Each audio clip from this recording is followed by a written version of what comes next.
Good Hey, morning, what's up, Mike. guys? How are you? I'm doing well. Thanks for joining us today. Yeah, no problem. We'll uh, we'll give you a brief run through of what our class is, and then we'll go from there.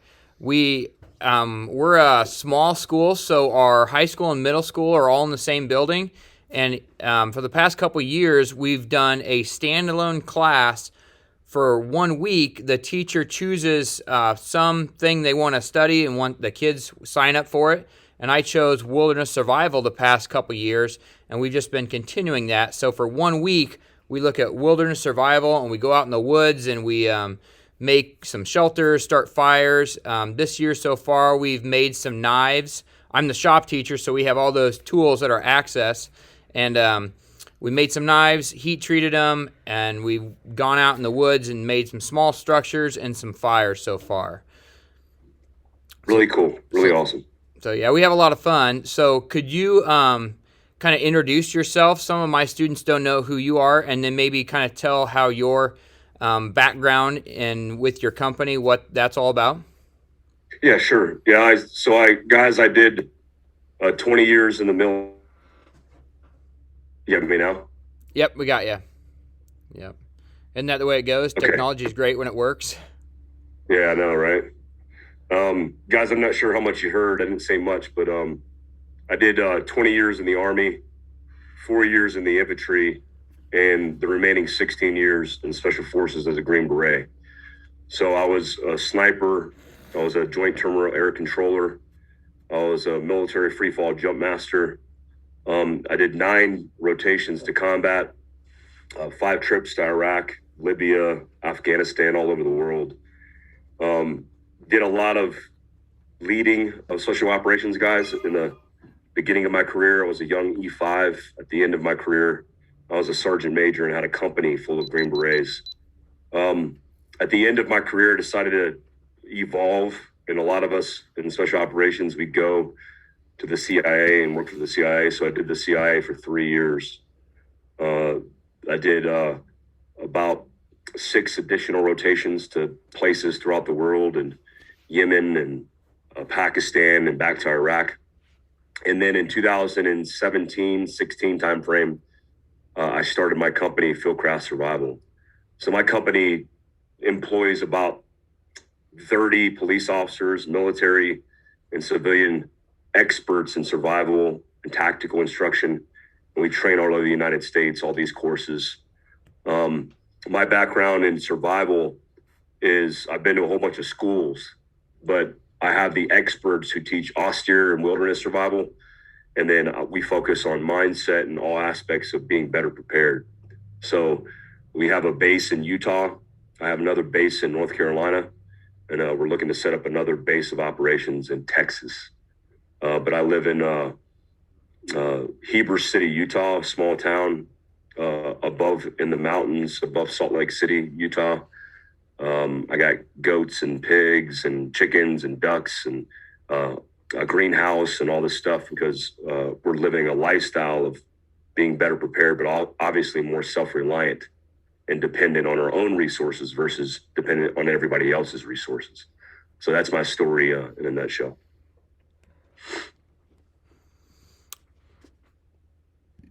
All right, well, thanks for sharing that. We have a list of questions, and we'll just walk through a different student. We'll ask a different question. So, Perfect. Merrick, you want to start with one of your questions?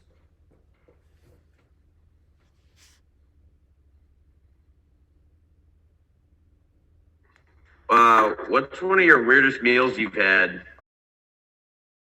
Oh man, I've had so many weird meals. I think probably it's not the weirdest because it's not uncommon. But in Afghanistan, I went on a long range operation where we were out in Land Rovers traveling throughout the countryside looking for bad guys. And we were starving. I mean, we were eating meals ready to eat, camp food, basically, MREs. But we had the opportunity to stay at a small village. And the village elder, who's the oldest person in the village, the senior, butchered a goat for us and made goat stew.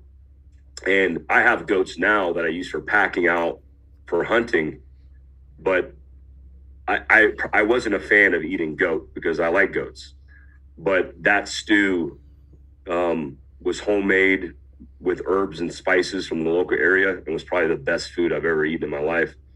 So it wasn't weird, but it was the first time I've eaten goat, and it tasted like beef stew. It tasted like grandma's beef stew. It was really good. All right. Thank you. You're welcome, man. All right, Mason, do you have a question?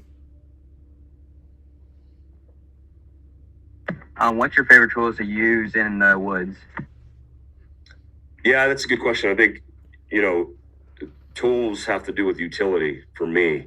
So if I have a tool that I use often, that's my favorite tool. I think one of the best things that you could do, especially if you spend a lot of time in the backcountry, is get a good fixed blade knife, because it's good for all things in survival. It's good for prying. It's good for sawing. It's good for slicing. It's good for staking. So it's got a whole bunch of good applications. But I have a Strider MT mod knife that was given to me. It's about this big.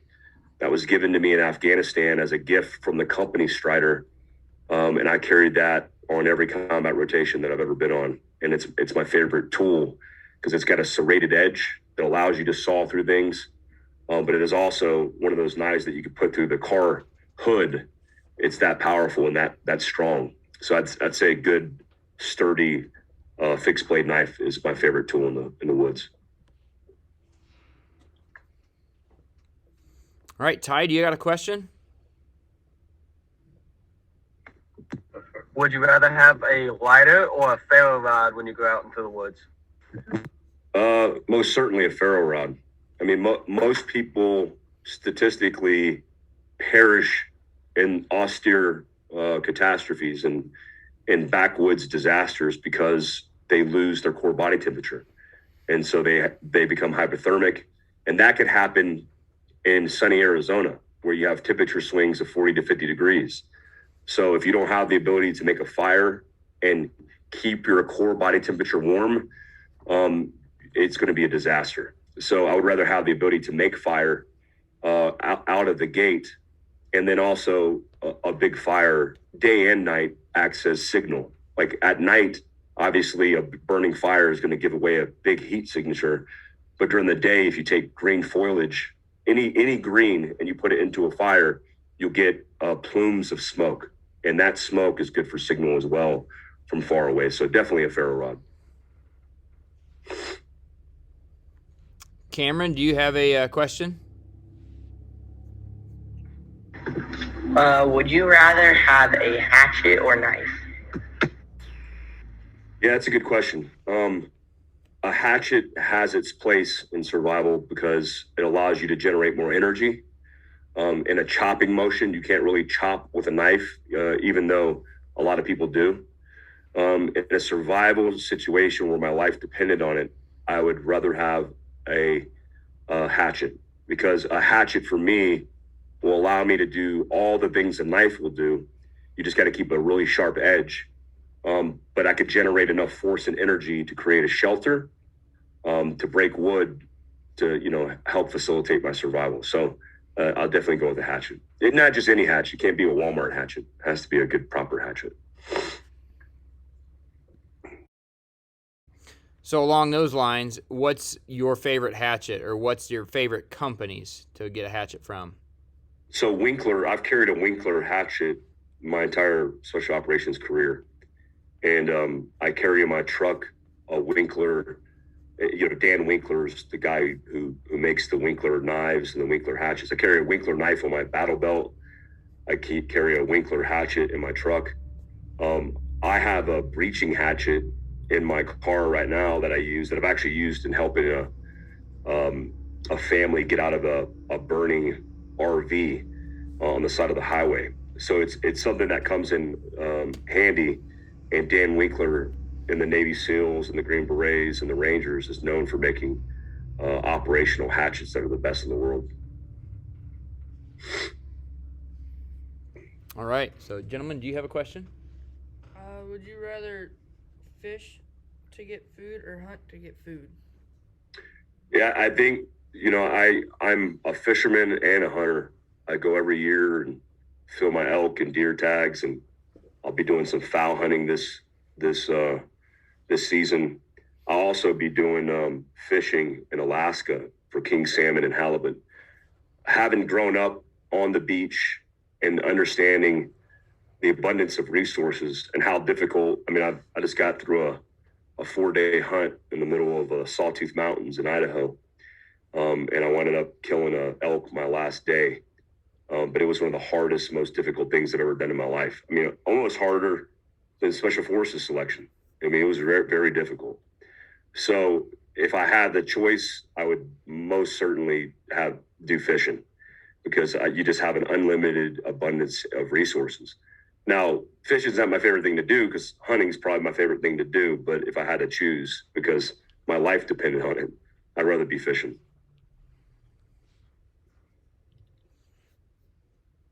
All right, Merrick, you got a question?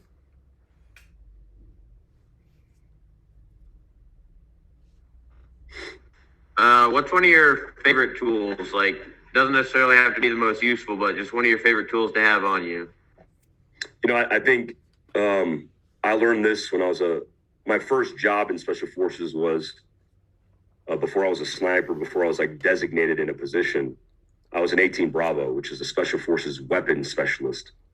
So I specialized in understanding and fixing and operating with domestic or U.S. made weapon systems, as well as foreign weapon systems. And I spent more time utilizing my Gerber or my Leatherman than any other tool. And so I think a good person who understands utility will always carry a Leatherman on their belt. And it's a good knife it's a good tool because it's a multi-tool. And I've been in more situations pulling out a multi-tool to help somebody get through some stuff. I just did it at the zoo. I took my kids to the zoo, and some guy came up to me and goes, "You look like the kind of guy that might have a screwdriver. Do you have a screwdriver?" And I was like, "Most certainly I do." And I pulled up my belt and pulled out a Leatherman, and I had a Phillips head screwdriver on my Leatherman. But my favorite tool was probably a Leatherman, and Gerber makes some good multi-tools as well. But I carry one on my battle belt, and I have one in my truck at all times. All right, thank you. You're welcome. All right, Mason, do you have a question? Do you have any interesting stories from when you were in the military? Yeah, of course. Yeah. You want me to just tell you one? Yeah. Okay. Yeah, I have a ton of stories. Let me see. Give me some context. What do you think the focus should be on? I got so many of them. I got like a million stories. Serious mission. Say that again? Serious mission. A serious mission or a dangerous mission? Dangerous. Yeah, dangerous. Okay. Yeah. I've been on many dangerous missions. One of the most dangerous missions I've been on, we were in a northern Iraq on the border of Syria, and we had a foreign safe house that was facilitating the transportation of foreign fighters. And we had about 13 bad guys that were on the target. Before we even landed the helicopters, we got shot at with anti-aircraft gunfire that went between both the Black Hawk helicopters that we were on, and we also had a Little Bird package. So we had Little Birds that were carrying 2 operators on each skid. And we took, it's called Dishka. It's a 12.7 millimeter anti-aircraft gun made in Russia. It shot between our aircraft, and we landed the helicopters, and that was the start of our operation. So immediately after we got shot at, the Little Bird peeled off and took care of the bad guys that shot at us. And, long story short, it was a horrendous gun battle. I went up throwing 6 hand grenades over a berm. We were in close proximity. And the crazy thing is, I had a dog named Vinny that was with us, that was a Delta Force dog, that was next to me with his handler. and there was a guy in the open field, and this is dark. We got night vision on, and we had already been in the gunfight, and we thought this guy wasn't alive. Turned out he was alive, and we sent out Vinny to go check on the bad guy, and the bad guy where I was just standing only feet away from, he was hiding in the reeds, the grass reeds, and Vinny, the dog, winded up biting him in the reeds, and the guy detonated. And when he detonated his explosives, he wound up killing Vinny, but he saved my life. So it's crazy because military working dogs and Delta Force and special operations save lives all the time. And I didn't think that would happen to me, but on that operation, if it wasn't for a dog named Vinny, I wouldn't be alive. So yeah, I had a Delta Force dog named Vinny saved my life in Iraq by biting a suicide bomber.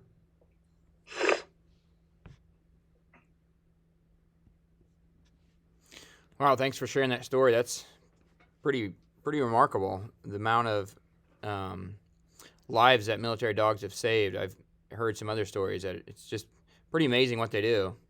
Yeah, it's incredible. It is incredible. So, Ty, do you guys have another question?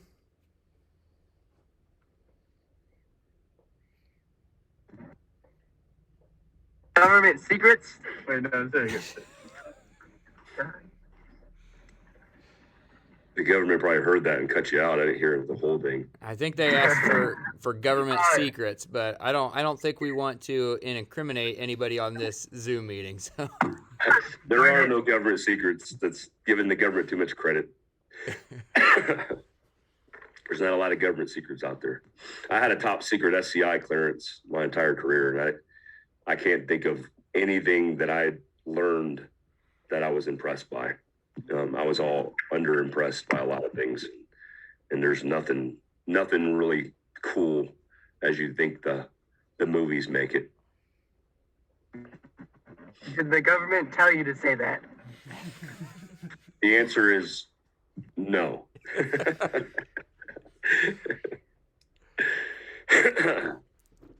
all right, Cameron, you got a question for us? What is the most important thing you've learned? I think over a career in special operations, which seems like a lifetime ago, being real. I mean, I went into the Army when I was 17 years old. I thought that was going to be my life. And then I get out of the Army and I realize, man, I got a whole life ahead of me. And so I'm old, but I don't feel old. And then all the things that I'm able to accomplish now, it seems like there's so many years and so much life ahead of me. So I think a lot of young people get impatient because they want instant gratification. They want it to happen now. But I think if you want to accomplish something, don't be such in a rush to get through it. A lot of people want to check the block, which I did because I wanted to go to Ranger School, which I did. I wanted to go to Special Forces. I wanted to do all these things.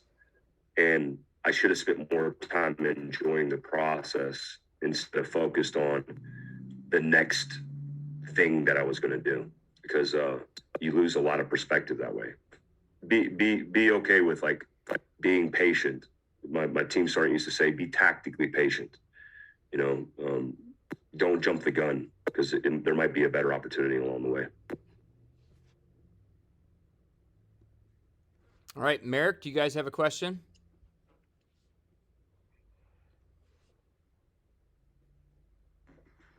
What do you recommend the most in a med kit? Yeah, it's an easy one. I mean, every med kit should have tourniquets.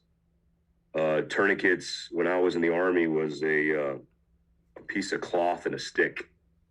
But you bleed out of your arms and legs profusely with injury, and you could bleed out really fast. And we've learned that in combat. So when I was in special operations, I had a tourniquet within arm's reach on my kit to help save my own life. And a lot of people, especially civilians, don't understand when they go, backcountry hiking when they go hunting, when they go driving their UTVs or their motorcycles off road, without the proper med kit, without tourniquets to be able to stop the bleed, they're not going to be their own first response. I mean, first responders in rural areas could take hours to get to you, depending on how far in the backcountry you are. So you should always carry a tourniquet. And if you have a family, every member of your family should have a tourniquet. You see a lot of accidents happen in vehicles, in UTVs, and ATVs, and that typically involves extremities. I had a buddy who passed away who broke his legs on a motorcycle as he was launched over his handlebars and bled internally because he didn't have tourniquets. He didn't have anything to be able to stop the bleed that he couldn't see, and he was bleeding internal.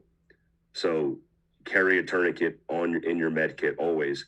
And remember, you have 4 extremities. So if you just got one is none. So have more than one. If, at a minimum, have 2.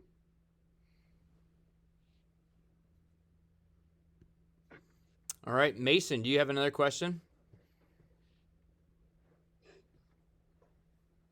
Why do you like wilderness survival? Wilderness survival? Yeah. Well, I like wilderness survival because, I mean, it's technically where you see the most casualties. It's where you can get in the most amount of trouble. A lot of people think they have control, but Mother Nature has control. And when you get out into wilderness, you realize how fragile you really are. I mean, just not taking a shower every day for a few days creates bacterial infections on your body. You can develop cellulitis in your knees from taking a knee, from lack of hygiene. So I like wilderness survival because it's very primal. It's where we used to operate very well, but the further away we get from the woods, the more fragile we become. So I like the idea of getting back in the woods and becoming a little bit more resilient. It's where you build a strong mindset, a strong willingness, a strong resilience, and a strong body. Because if you don't have all of that, you're not going to survive in the backcountry. All right, Ty, does your group have any questions that aren't going to get us in trouble with the government?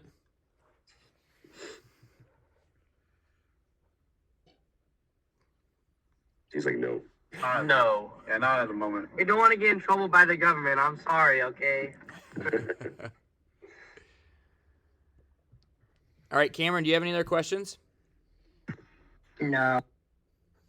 All right, gentlemen, do you have any other questions here? What's the longest time you spent in the woods? The woods, maybe a couple weeks, but in Afghanistan on a long range patrol, I spent a month living off the back of a truck, and that was a long range movement where we slept underneath the truck. We got helicopter resupplies of food and water, and we're just behind enemy lines. So, you know, the woods is actually, I'd prefer to stay a longer period of time in the woods because at least we have shade and shelter. Being exposed out in the middle of open terrain in the desert was pretty difficult, but it's a month for sure. All right, Mason, do you have any other questions? How do you start a fire when it's wet outside? A propane lighter. It's the best way to do it. I mean, I carry Bic lighters in every crevice of all my kit. I mean, I put it in my car. I have it in my fanny pack.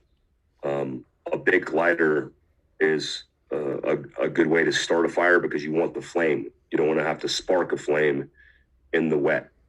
Another thing is, especially in the woodline, topsoil is typically wet, but underbrush, by digging down a little bit, you could find dry tinder that will allow you to kind of bundle a fire.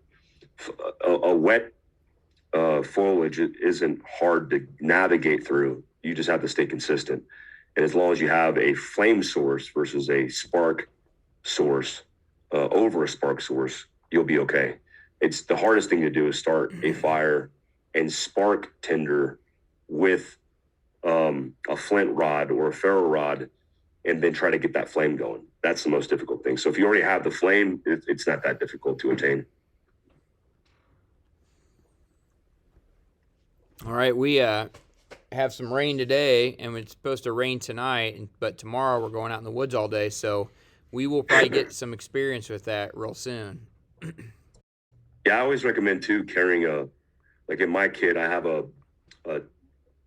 foil, aluminum foil with a little bit of Vaseline, a little bit of the cotton ball dipped in the petroleum, which is good because it can maintain that heat source for an extended period of time, which will help you kind of smother that flame with your tinder source, but also carry a tinder bundle.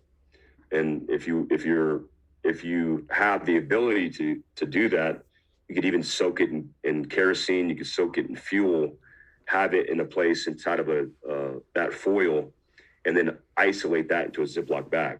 So now when you unfold that foil, all it needs is the additional sets of fuel that you're going to fuel in that.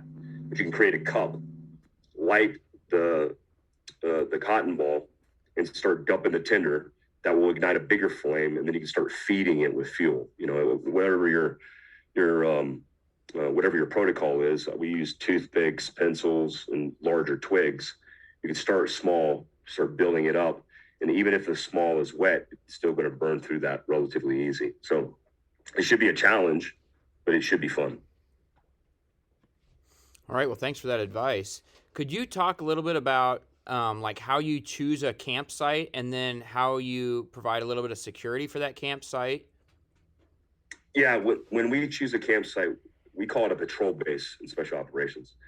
And when we choose a patrol base, we are selecting a place that's off natural lines of terrain. Let's say just natural paths of terrain. Like an animal will drift a certain line, and you'll usually see that trail through the wood line. And it's usually single track because that's a game trail. That game trail is following the natural drift of the terrain, and it's like the path of least resistance because animals want to be efficient as they're walking through. You need to be off that path because that's how human beings navigate terrain as well.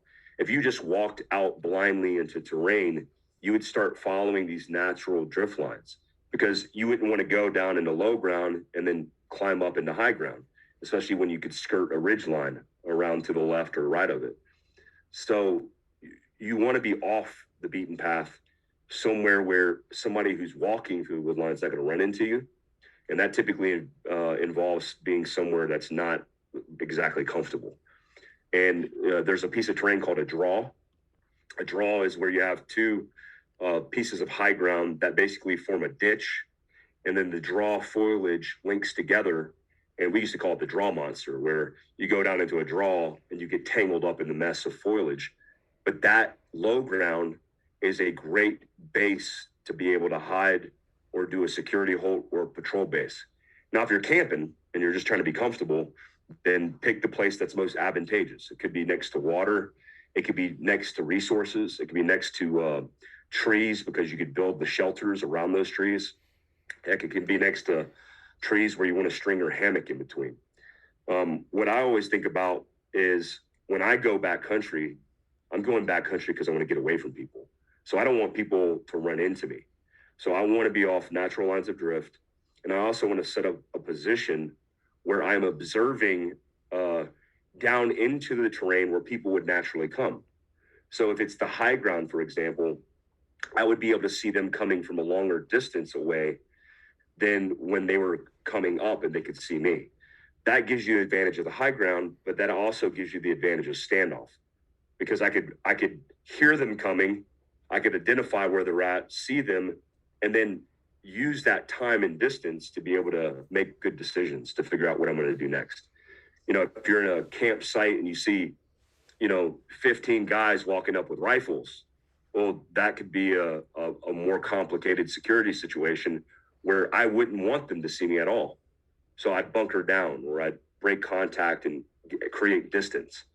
So I think about what is it I want to accomplish? And then if I want to accomplish getting away from people, it's getting in the low ground into the murk, in most of the places that people don't want to be, like the muddy mess. We used to build security hold positions and patrol bases in the worst terrain possible, but that's also the best place to be because nobody's going to come across that position because they don't want to get messy either.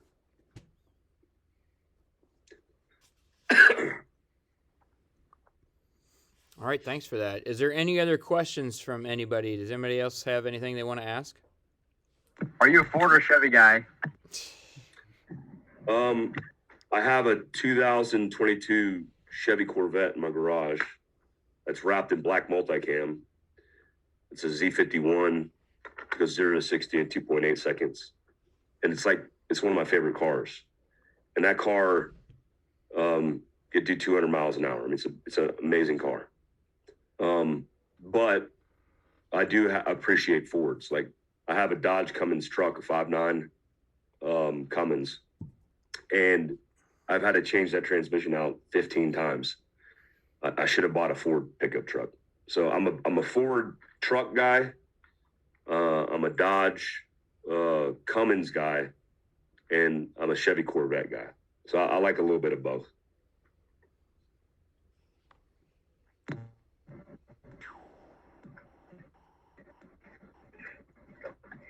Do you have a question, Ty? Yeah, yes. Do you have a book? So I have a book coming out next May called Prepared. That's all about preparedness. That'll be out soon. I'm in a whole bunch of books, but I don't have a book out until next year. It's with Penguin Random House, so that'll be coming out in May.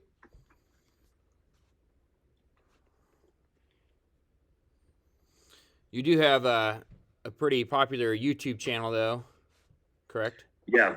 Mike Glover Actual is my YouTube. Mike.a.glover is my Instagram. So we're all over social media. Fieldcraft Survival is on YouTube as well. That's a good resource for all education on survival stuff.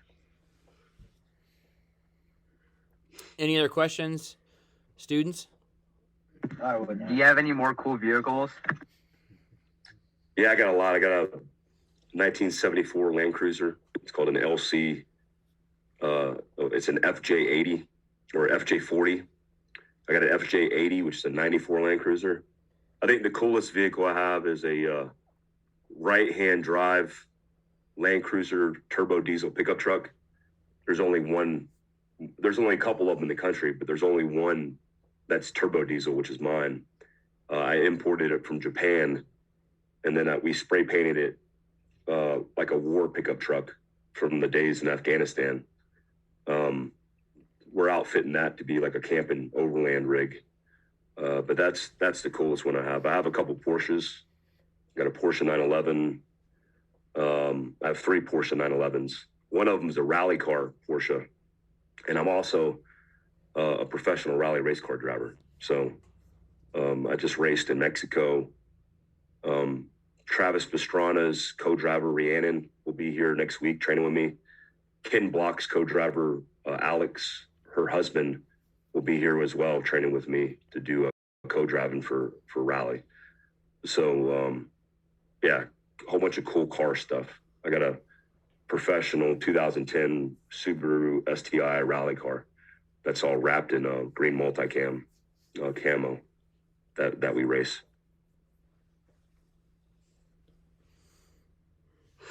Any other questions, friends?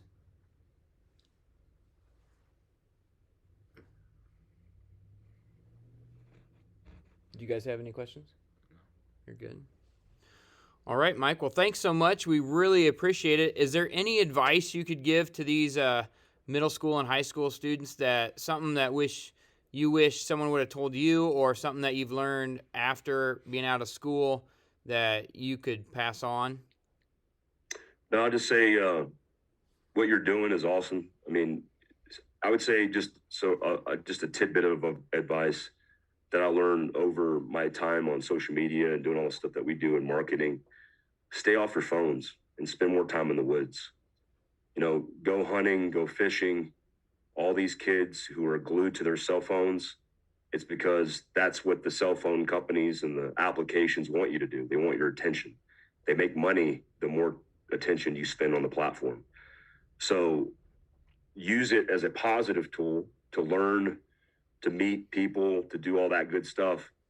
But the less time you spend on that cell phone and the more time you spend with loved ones, in the outdoors doing survival stuff, the happier you're going to be. I mean, there's a direct correlation between social media and mental health issues and all kinds of stuff. So, the happiest I've ever been is when I'm with my kids and I put my cell phone down and I'm just focused on them. So do that. All right. Well, Mike, we really appreciate you taking the time to talk with us. We will continue to check out your YouTube and your Instagram and keep following you on all the good work you're doing. And thanks so much again for joining us. Awesome. Yeah, no problem. My pleasure. Thanks, guys. Have fun in the woods.